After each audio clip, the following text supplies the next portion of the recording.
Hello everyone and welcome to another Proxy Pages series, Ghost Stories.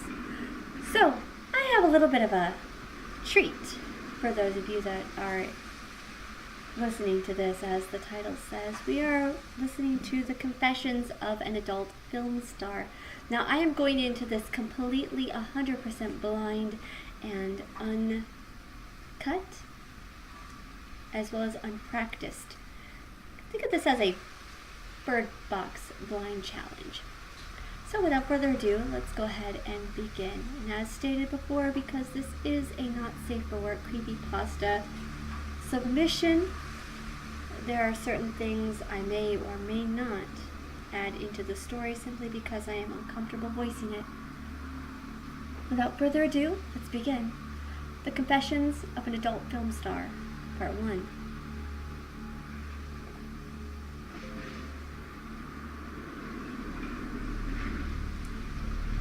What do you want to be when you grow up?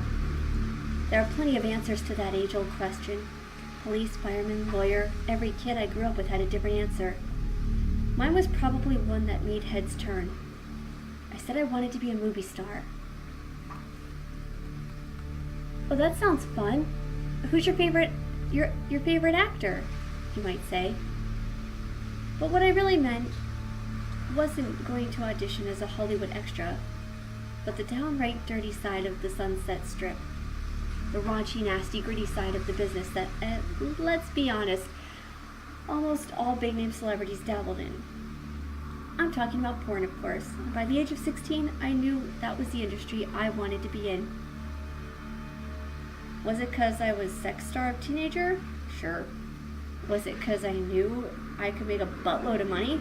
Abso-fucking-lutely. So a few years ago, I dropped out of high school, caught a bus to LA, and tried to land a gig at one of the smaller companies. Not exactly a 5-star plan. But that was how I met Leah. I hate to admit it, but looking back, I never really knew her name.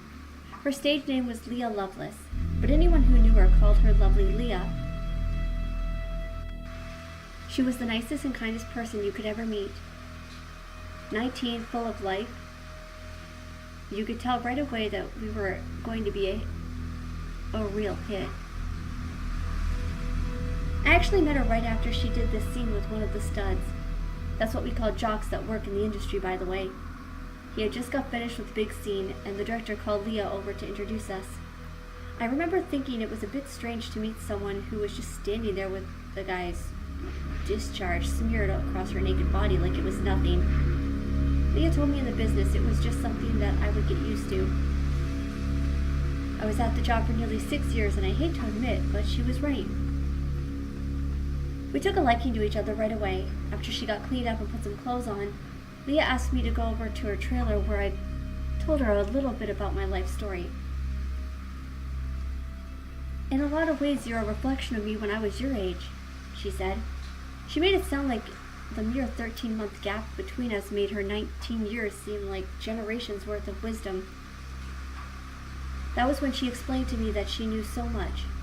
During her time at the company, she had apparently been in well over 70 different scenes. There wasn't an avenue of porn that she hasn't tried yet. Anal, BDSM, public, you name it, and Leah probably had a video diary worth of clips fucking someone with random dude for cash. When she told me how much money she had made doing just the middle of spring, I was convinced that I wanted to follow in her footsteps. You probably are already thinking that this makes me sound a little like a slut or a whore or whatever your label you want to put on me. Go right ahead.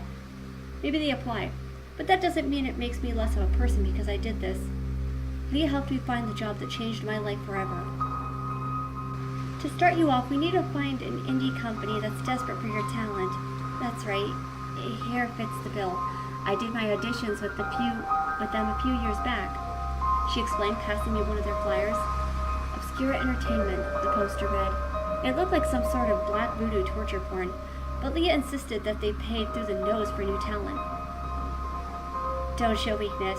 The guys over there like it a bit rough. Just bite back, she told me. The place looked like it was meant to be something like a glory hole. Darkly tinted cars parked in almost every corner, stains on the bricks, and barely any soul in sight. I actually wondered if it was the right place. Then an emergency door to one of the back rooms opened, and a dark, curly-haired woman wearing a security V-neck stepped out. "You Sierra?" he asked me. "Yep, that's me, Sierra Starr. I'm here to see Frankie Acanley," I told the man. He gestured for me to step inside. I had this gnawing feeling that I should just turn around and run the other way, but instead I took a leap of faith and followed him into the dank and smelly studio. There were a few strange moans coming from different rooms as we walked down the long corridor. None of them have any way of seeing what was happening inside, but I didn't have a hazard to guess. That was porn. I thought I knew what I was getting into. The curly-haired man opened the door to a smaller dorm where a love seat was set up and a man holding a camera was waiting for me. He had on dark glasses and was completely bald. He was smiling in a way that made me feel slightly uncomfortable. "Ah, you are quite the looker. Leah does have good taste after all," he said as he came in from behind the camera and kissed my hand softly. "You're Mr. Acanley," I guessed. Please, call me Frank.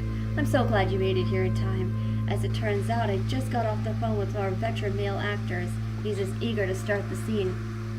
"What do you say?" he asked with a laugh. He gave me an amount that I would be paid to spend about 20 minutes with this male gigolo, and it was more than I had ever made in my entire life.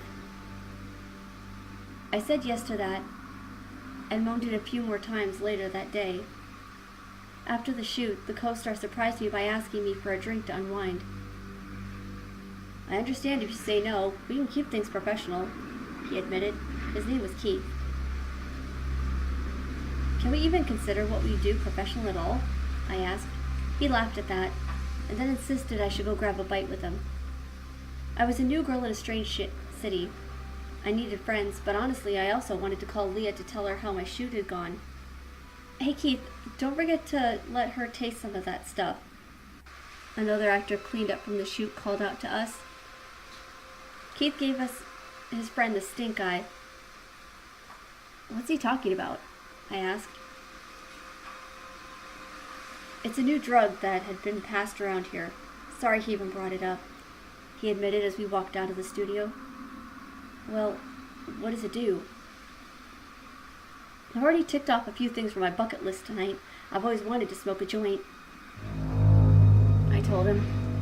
Keith laughed at my feisty attitude.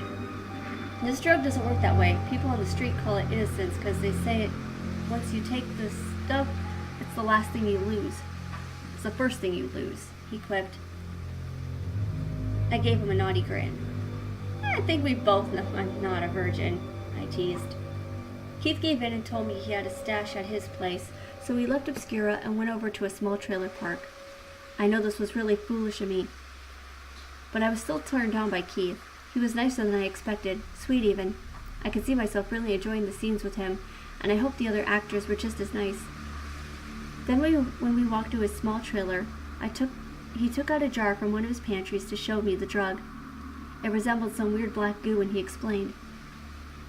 "It tastes like a mixture of Jell-O and honey, tangy too if you eat a bunch, but trust me, on your first go, that's not what you want to do." "It looks disgusting," I admitted as I got a spoon and took out a globful. "Come on, don't chicken out on me now," he said with a laugh as he ate a bite himself. I didn't want to look weak. I knew that this was another aspect of the life that I was signed up for, so I took a little bite, then a little more. He was right about the taste. It was tangy and a little crunchy. It felt strange going down my throat. It had the worst texture of anything that I had ever swallowed. Speaking of which,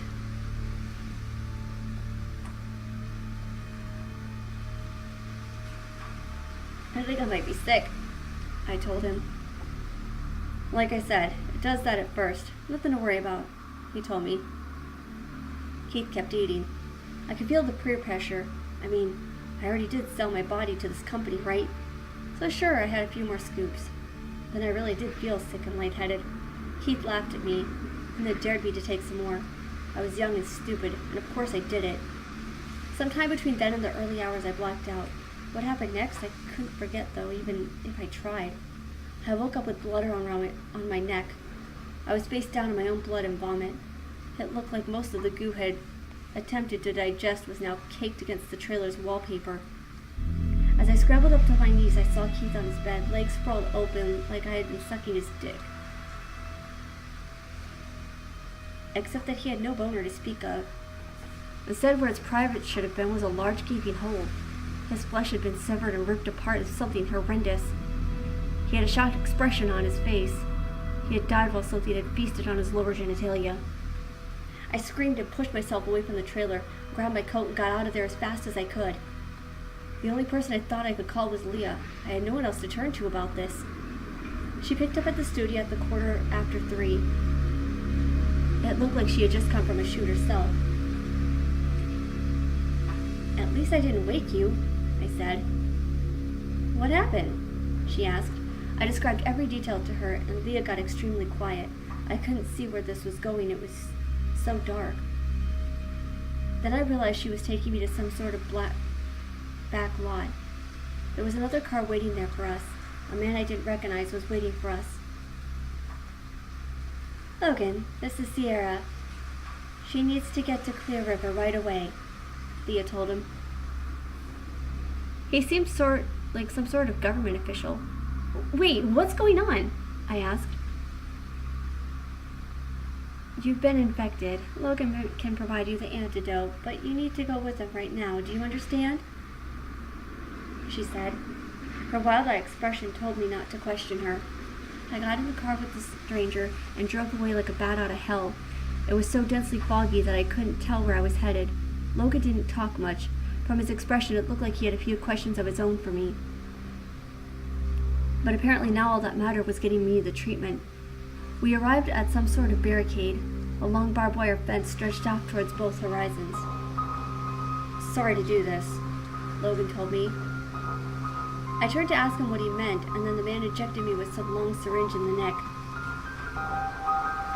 The next time I woke up, I was on an operating table.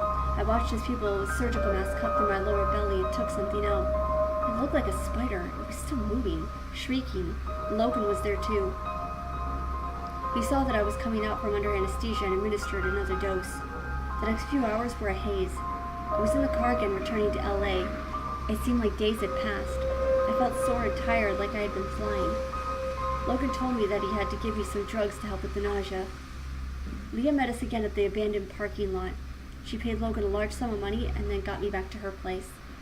Finally, after getting me a fresh meal, I told her, "Okay, I know what happened to me wasn't a hallucination. Just what the fuck happened to me?"